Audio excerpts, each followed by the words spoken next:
Olá, o tema de hoje do Estúdio News é cirurgia robótica e os avanços da medicina. E para conversar com a gente, nós recebemos o Dr. Robinson Pofo, coordenador do Instituto de Doenças Valvares do Hospital Moriá. Olá, doutor, seja muito bem-vindo, é um prazer recebê-lo aqui. Olá, Renata. É um prazer estar aqui, principalmente porque nós vamos abordar um tema extremamente recente, que é a incorporação tecnológica na medicina, que é o que a robótica representa. Os avanços na medicina são inúmeros. Em todas as áreas e etapas de tratamentos, a tecnologia se faz presente, contribuindo com o trabalho dos profissionais do ramo e levando segurança também e bem-estar aos pacientes. A cirurgia robótica, especialmente, tem ganhado destaque com procedimentos minimamente invasivos. Dr. Robinson, explica, começando para a gente, o que exatamente é essa técnica e como ela se diferencia de outras já existentes. Sim. Eu acredito que a robótica ela é o mais alto grau de diferenciação de incorporação tecnológica na área cirúrgica. Então, o robô permite que nós venhamos a operar o paciente sem abertura de uma cavidade. Então, exemplo, antigamente falava-se grandes cirurgiões, grandes incisões. Então, por exemplo, no coração, realmente abrir o osso do peito para operar o coração. A robótica permite que nós venhamos a operar o coração ou outros órgãos sem que haja abertura dessa cavidade, né? Qual que é a grande vantagem? É que você agride menos o paciente. E, diferentemente do que muita gente pensa, o robô ele não faz nada sozinho, né? Todos os movimentos ali, eles são realizados sob comando do cirurgião. Isso, eu costumo dizer que ele é uma ferramenta, né? O robô é uma ferramenta de altíssima performance. Ele seria uma pinça, uma tesoura, um afastador. Porque quem comanda os instrumentos, é o cirurgião, é o ser humano. E eu realmente acredito que isso vai durar por muito tempo. Então, esse receio, dizer, não, o equipamento ele pode ter vida própria, não, isso é inexistente na cirurgia robótica. O robô ele simplesmente vai replicar os comandos do cirurgião. A gente ouve falar que ele consegue ampliar em quantas vezes a visão do médico, facilitando ali, é lógico, a hora no momento da cirurgia e também reduz tremores, ele é mais preciso. Exatamente. É interessante que esse sistema, ele é composto de 3 partes. Então, tem uma parte onde o médico ele fica sentado, olhando como se fosse um ambiente tridimensional. E existe um sistema que integra o local onde está o cirurgião, que é uma mesa ao lado da mesa do paciente. É óbvio que existe um outro cirurgião junto com o paciente. E existem os braços, efetivamente, onde se coloca as pinças, afastadores na ponta. Então, este equipamento, ele amplia, através de uma microcâmera que a gente insere no paciente, né? No tórax, por exemplo, através das costelas, uma microcâmera, essa imagem em altíssima definição, ampliada em 10 vezes. Então, eu consigo ver detalhes que a olho nu eu não conseguiria. Então, qual que é a importância disso para o cirurgião? Você tem uma maior precisão, né? Outra questão é que eu consigo fazer movimentos dentro de cavidades pequenas, ou espaços pequenos, que são impossíveis de fazer com a própria mão ou com um punho humano. Eu tenho muito mais graus de liberdade, de movimentação no robô do que na própria mão. Então, assim, tem alguns detalhes que favorecem essa incorporação em benefício do paciente. E a cirurgia robótica ela tem sido aplicada aí em diversas áreas, né? Quais são as especialidades médicas que ela pode atuar? Sim, interessante que a mais comumente utilizada é a urologia. Então nós temos urologia, ginecologia, cirurgia do aparelho digestivo, principalmente nas cirurgias de ressecção de tumores. Nós temos a cirurgia torácica, a cirurgia cardíaca, a cirurgia de cabeça e pescoço. Então várias são as áreas que o mesmo equipamento pode atuar. Eu costumo dizer que nós ainda estamos descobrindo as aplicações, apesar da robótica já não ser mais tão recente, né? Ela vem do final da década de 90, a robótica na medicina, mas nós ainda estamos aprendendo com o desenvolvimento tecnológico. São Paulo, que é um centro de inovação médica na América Latina, tem consolidado a cirurgia robótica como um divisor de águas no tratamento do câncer. Essa tecnologia tem mudado radicalmente a forma como tumores complexos são tratados? Sim, o impacto é gigantesco. Vou citar exemplo da urologia.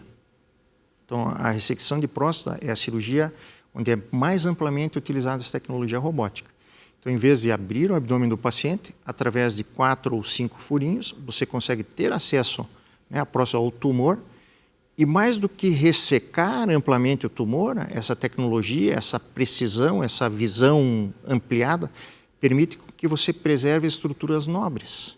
Então, no tumor de próstata, você consegue preservar toda a inervação, porque uma lesão nesse sistema de inervação poderia levar o homem ou à impotência ou à incontinência urinária, que é a complicação mais temida numa cirurgia de câncer de próstata, tumor de próstata.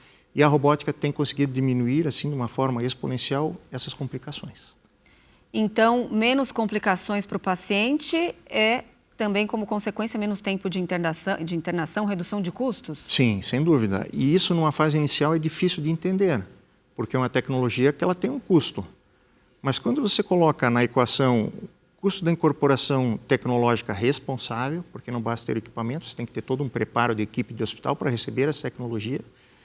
Você tem um paciente que o racional é você agredir menos o paciente, e esse paciente que você agride menos, tem menos complicação de sangramento, menos complicação de infecção, ele é um paciente que ele usa menos recurso, usa menos leito de hospital, menos leito de UTI. No final dessa equação, nós temos um paciente com um custo menor, né? Então, assim, existem vantagens para o paciente de ser uma cirurgia menos agressiva, vantagens para o hospital, que tem leitos livres, né, liberados com mais frequência, e até mesmo para a fonte pagadora, que no final nós já temos uma cirurgia com custo reduzido quando comparado à cirurgia convencional. A sua especialidade é cirurgia cardíaca, doenças valvares. Ela explica para a gente como que essa técnica, essa cirurgia robótica é aplicada na sua área. Sim. Então, assim, o que pode ser operado com o robô, né, na área de cirurgia cardíaca hoje? Por que eu digo hoje? Porque nós avançamos demais na última década, né? Então, nós fomos os pioneiros na incorporação dessa tecnologia na América Latina. Então, a gente ajudou a desenvolver toda a parte tecnológica e técnica.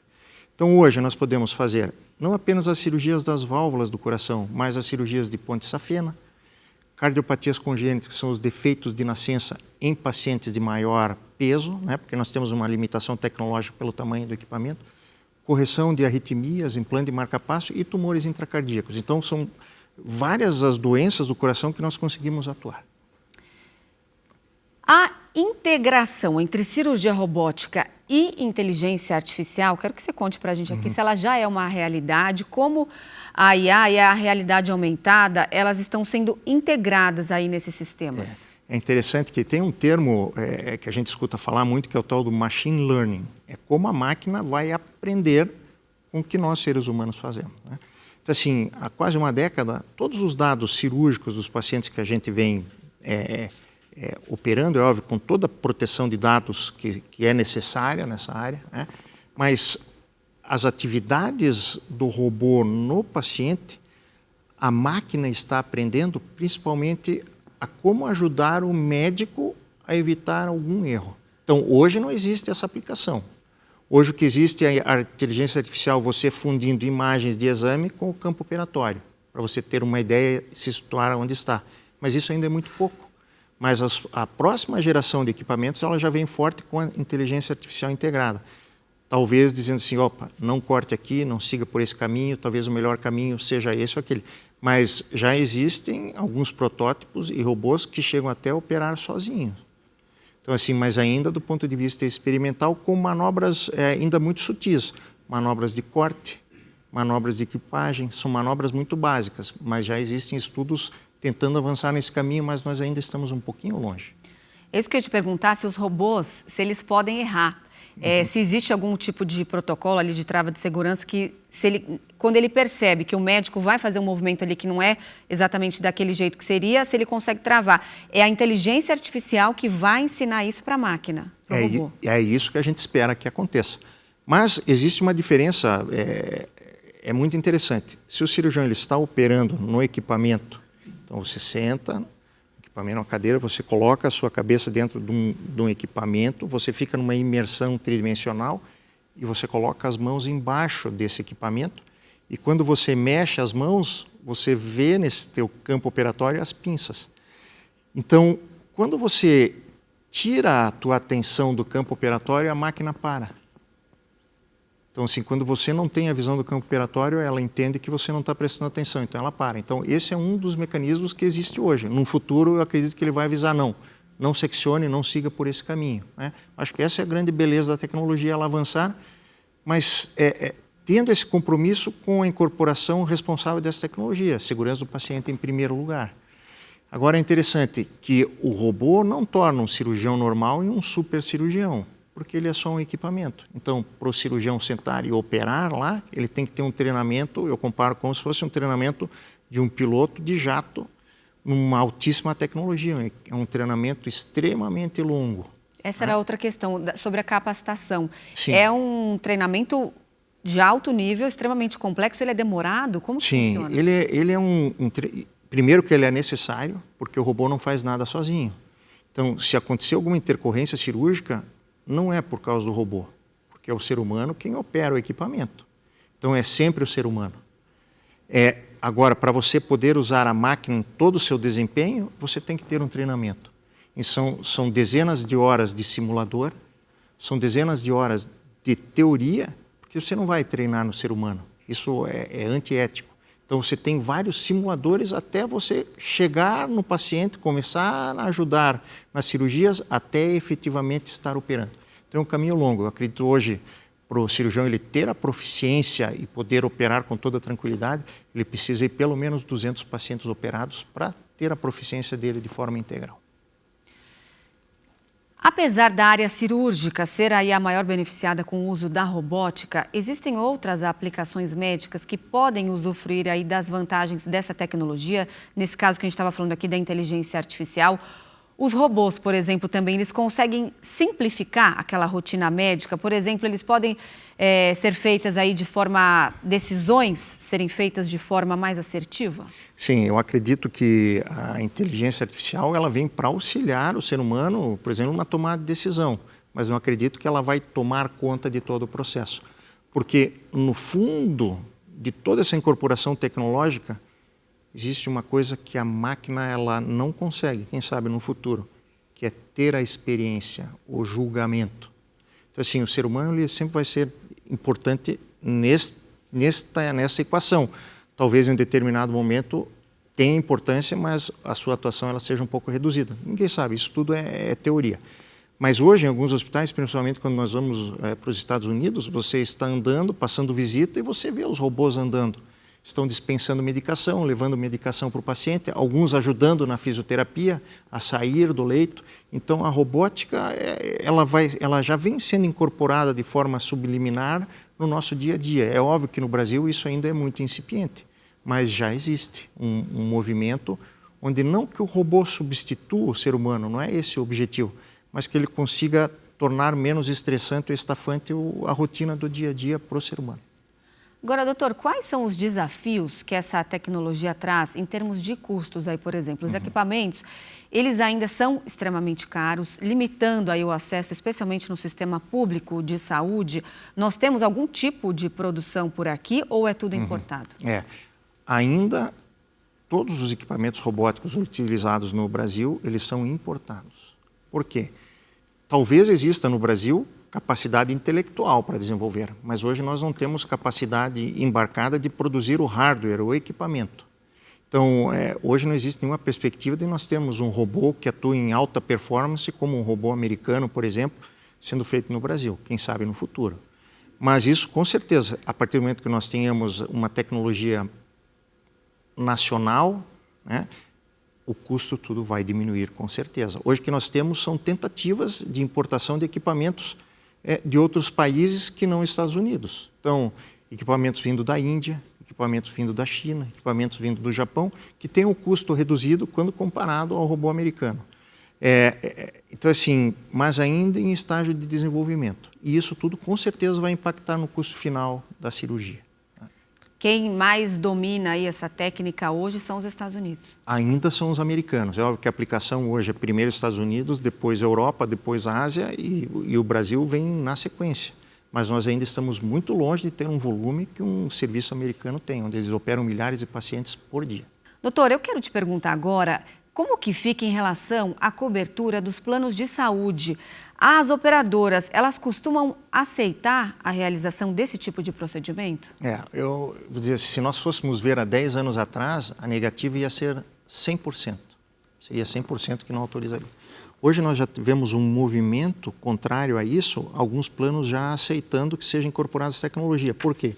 Porque hoje já existem dados muito objetivos de custo e o quanto isso é vantajoso para utilizar no paciente. Menor índice de complicações, menor uso de recursos, isso para a fonte pagadora representa menor custo. Então hoje alguns planos já começam a aceitar. O que eu falo, para saber se o seu plano cobre ou não, nada melhor do que passar no médico quando tiver esse tipo de procedimento e entrar em contato. Mas teve um avanço muito grande já na aceitação da incorporação tecnológica nos convênios. É óbvio que no sistema público, por uma questão de deficiência de incorporação dessa tecnologia, nós não temos isso disponível em todos os lugares, apenas em alguns lugares. Você estava me dizendo aqui nos bastidores que já foi testada essa tecnologia da cirurgia robótica em uma região do Nordeste, Sim, no sistema, no SUS? Sim, então no sistema público hoje nós temos alguns hospitais que já têm esse equipamento e já aceita-se em arcar com esses custos. Então, no Ceará, nós temos no Rio Grande do Sul, no Rio de Janeiro, no interior de São Paulo. Então, assim, ainda no sistema público começa de forma muito incipiente. Mas isso é muito importante, porque o que vai se comprovar no sistema público? Um aumento da eficiência de resultados nesse tipo de paciente. Então, a questão da incorporação no sistema público, eu acredito que seja uma questão apenas de tempo. De tempo. Agora, quando a cirurgia robótica ela é contraindicada, em quais situações ela não é possível? Sim, é interessante que numa fase inicial, o que a gente recomenda que não seja aplicada em todos os pacientes, que seja feita uma seleção do paciente. Só com o ganho de experiência e de volume cirúrgico, o indicado é avançar, porque o que nós vemos? Quanto mais frágil e maior o risco cirúrgico, melhor é o resultado quando nós utilizamos a tecnologia robótica. Então, todo paciente que ele chega com indicação cirúrgica, todos os pacientes eles são selecionados para utilizar essa tecnologia. Mas existem questões que a gente não consegue suplantar, que são questões anatômicas do paciente. Um tórax com uma conformação muito aberrante, ou às vezes um tumor muito grande, onde eu preciso trabalhar em vários quadrantes dentro do tórax ou dentro do abdômen. Então, assim, todo caso tem que ser analisado, né? Caso a caso, para a gente poder fazer a indicação. Qual é a reação do paciente quando ele é informado que vai ser operado aí por robôs? Esse paciente, ele vai seguro ali para a mesa de cirurgia ou ainda existe uma certa desconfiança? Isso é muito interessante essa pergunta, porque há muito tempo atrás, o paciente ele não vinha pedindo uma cirurgia minimamente invasiva, uma cirurgia robótica. E quando você fazia a propósito, olha, é possível operar sem abrir o peito, apenas por pequenos furinhos, o paciente olhava ressabiado e dizia, nossa, mas vai ser um robô que vai me operar? E aí você explicava que não, é apenas um equipamento que permite que a gente opere sem abrir o peito. Hoje em dia, essa pergunta é praticamente inexistente, porque já é tão difundido a informação que existem formas menos invasivas de se operar, que o paciente ele chega lá para saber se o caso dele é possível ou não. Então, ele dificilmente pergunta sobre a questão do medo do robô, não é o robô mesmo que opera, o que não acontecia muitos anos atrás. Anos atrás existia esse receio, hoje praticamente é inexistente. Por quê? Porque a informação ela chegou em todos os lugares do Brasil. Então hoje quando você entra no Google, você digita cirurgia robótica, já existe muita informação, né? Mas hoje não é tão comum essa frequência, esse medo do paciente dizer, mas vai ser um robô que vai me operar. Tanto que não é uma realidade, quem opera continua sendo o cirurgião, o ser humano, né? E quando a gente fala de evolução aí desse sistema, o que está sendo estudado, o que a gente vai ter de novidades em relação à robótica na medicina? Muitas novidades. Hoje é óbvio que a próxima geração de robôs já vem sendo testada, principalmente nos Estados Unidos e na China. Muita coisa virá de lá. Então, hoje é um equipamento enorme, eu preciso de uma sala cirúrgica relativamente grande. Então, o que a gente espera é que, com o passar do tempo, esses equipamentos eles venham diminuindo a ponto, vamos extrapolar, que seja um equipamento que caiba numa maleta. Que você consiga transportar esse equipamento para lugares que não tenham acesso, não tem equipamento. Mas o que vem sendo testado de forma assim, muito forte no momento é a telecirurgia. Como daqui de onde nós estamos, conseguiremos operar um paciente a 1000 quilômetros de distância. Eu fico imaginando essa aplicação, que é a telecirurgia, numa área mais remota. Por exemplo, você operar um paciente aqui do centro-oeste, um paciente lá da região norte, vamos supor. Então, que chama-se telecirurgia, isso já vem sendo testado amplamente. E, óbvio, a incorporação da inteligência artificial para tentar diminuir ainda mais ou melhorar a performance do médico, melhorar a performance, isso também já vem sendo testado. Então, eu acho que o futuro é maravilhoso na tecnologia.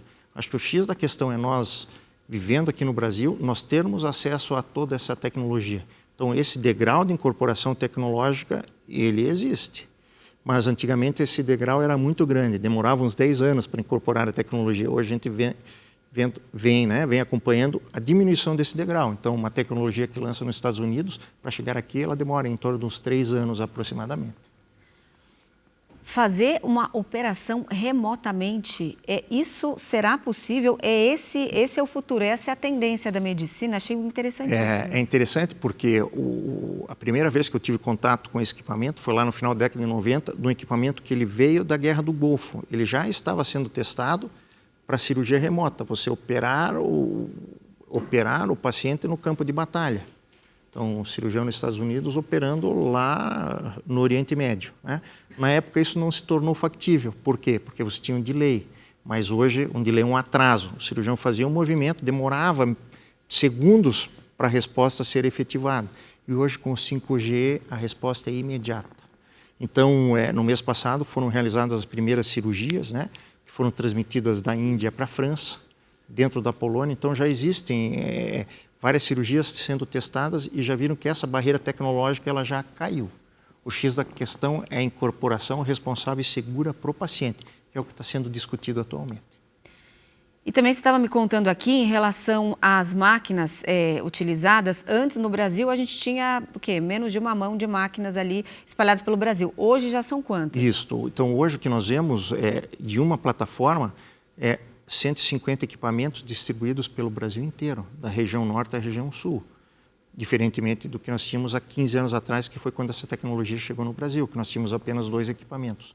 Então, se for pensar que essa tecnologia, essa incorporação, ela evoluiu desta forma e o crescimento passa a ser agora exponencial. Então, eu acredito que mais em 2 anos, em vez de ter 151, nós vamos ter 160, 180 e assim vai crescendo. Mas o crescimento vai depender do quê? Vai depender de custo, de você ter resultados que justifiquem você incorporar essa tecnologia, né, uma melhora da eficiência, mas o grande objetivo não é falar sobre a tecnologia, é falar sobre o teu paciente evoluindo de uma forma mais positiva. O paciente operar o coração, em torno de 4, 5 dias, ele está dirigindo, indo para casa. Poder chegar em casa, deitar de lado, pegar um filho no colo, que uma cirurgia convencional não permite. Porque quando você abre o peito, você fragiliza o indivíduo. Não quer dizer que uma cirurgia de peito aberto, de abdômen aberto seja ruim, são excelentes cirurgias. Mas a tecnologia ela veio para que a gente possa fazer melhor e mais seguro. Por isso que não basta ter a tecnologia, você tem que incorporar essa tecnologia de forma muito responsável, né? Procurando resultados extremamente objetivos e sempre o paciente em primeiro lugar. E existe algum tipo de cirurgia para determinado tipo de doença, complicação, em que a cirurgia robótica ainda não é utilizada, mas vai vir a ser? Eu acredito que nós já avançamos muito na descoberta do que é possível fazer por robô. Mas se o equipamento melhorar, daqui a pouco nós vamos estar fazendo cirurgias antes inimagináveis. Então, hoje existe cirurgia robótica que ajuda implante de prótese de joelho. Alguns anos atrás isso era inimaginável. Cirurgias oftalmológicas com robôs, cirurgias neurológicas. Então, assim, a gente ainda está neste processo de descobrir quais são as aplicações totais da tecnologia, né? E eu acho que como a ideia, a mente do ser humano é limitada, a tecnologia também ela é limitada. Então, no decorrer, nós vamos aprendendo com o avanço tecnológico. A cirurgia robótica ela também auxilia na estética, deixando cicatrizes menores ou em locais que não se vê. Como isso também pode impactar, Dr. Robson, no paciente, no caso de uma cirurgia de tireoide, por exemplo, que fica uma marca bem marcante aqui no pescoço? Uhum. É interessante que essa cirurgia ela surgiu na Coreia do Sul há mais de uma década, onde o cirurgião ele opera a região frontal, o pescoço, através da axila. Então, quer dizer que não é uma cirurgia sem cicatriz. Ela existe, a cicatriz, mas ela é escondida em algum acidente anatômico. Então, na axila. Agora, é interessante, toda vez que nós íamos nos congressos mundiais e nós falávamos sobre a parte estética, nós éramos sempre muito criticados. Porque a parte estética, a princípio, ela não deve importar numa decisão cirúrgica. O importante é você fazer uma cirurgia bem feita. Agora, o que eu observo no consultório é principalmente as mulheres, que quando ela se olha no espelho e ela não vê a cicatriz, e os pacientes masculinos algumas vezes também, ele se sente menos doente. Esse estigma de paciente operado, ele sai. Então tem um avanço, não é estético, mas tem um ganho psicológico muito grande quando se faz uma cirurgia através de pequenas incisões, sem sombra de dúvida. Então o senhor está falando para a gente aqui que uma cirurgia de tireoide hoje já pode ser feita pela axila. Pode, existem várias formas de serem feitas. Pela axila, porque o robô, os instrumentais, eles têm praticamente 30, 35 centímetros. Então você consegue chegar em estruturas muito distantes da onde você está com o equipamento. Então a tireoide é possível acessar pela axila ou pelo assoalho da boca. Então, assim, todas essas técnicas, elas são desenvolvidas de uma forma de tentar agredir menos o paciente. Mas o objetivo primordial não é não ter cicatriz. Isso é um ganho que eu falo, um ganho secundário. E aqui no Brasil, como nós estamos, você já trouxe para a gente aqui que não existe nada de produção em termos de equipamento aqui, no nosso mercado doméstico, que tudo é importado também, que acaba encarecendo. Em termos de estudos, a gente estava falando agora há pouco de capacitação, de conhecimento, que é tão importante, fundamental para esse tipo de procedimento. Nós temos esses espaços abertos, os profissionais têm essa possibilidade de se capacitar aqui dentro? Sim. Acho que a primeira barreira tecnológica foi a incorporação, ter o robô aqui em nosso meio. Hoje nós já temos mais de uma centena. A segunda barreira é como você faz para treinar o cirurgião localmente. Então, hoje nós temos no Hospital Moriá um centro de treinamento dedicado a incorporar a tecnologia, sim, não dedicado a ensinar o cirurgião a aplicar essa tecnologia. Então, essa segunda barreira, ela começou a ser suplantada apenas há alguns anos, porque senão, como eu fui treinado, eu tive que ir para os Estados Unidos, ficar quase uma década fora para poder voltar com o conhecimento e começar a difundir e espalhar o conhecimento. Então, essa barreira tecnológica, né, de incorporação, acho que ela vai caindo com o passar dos anos, porque esses cirurgiões, tanto urológicos, ginecológicos, cardíacos, torácicos, aparelho digestivo, hoje eles já podem ser treinados no Brasil com a mesma qualidade do que treinados fora, ou na Europa ou nos Estados Unidos. Para a gente encerrar, como que você vê o futuro da medicina robótica aqui no Brasil? A curto prazo agora, em 5 anos, e também num futuro mais para frente? Sim. Como desejo pessoal, eu gostaria que essa tecnologia fosse amplamente empregada onde está a maioria dos pacientes que precisam, que é no sistema público. Eu acho que com esses robôs já sendo experimentados, as primeiras experiências que vão, experiência, não a questão de experiência em operar, experiência em ver se é viável ou não no sistema público, isso vai trazer resultados, eu acredito que serão extremamente positivos, onde justifica a incorporação operando um volume gigantesco, porque o volume de pacientes no sistema público é muito maior do que no sistema privado de convênios. Então, se fosse perguntar o que eu gostaria da robótica, um melhor equipamento, a incorporação em outros estados, eu gostaria que o robô tivesse pleno acesso a toda a população brasileira. Eu acho que isso seria o nosso primeiro desafio, né? E o outro desafio é como nós vamos acompanhar essa evolução no decorrer do tempo, porque isso é uma reciclagem constante, porque isso é igual a um computador, a tecnologia todo ano ela avança e a gente tem que se manter atualizado permanentemente. Dr. Robson, muito obrigada pela sua presença aqui nos nossos estúdios. Muito bom esse bate-papo.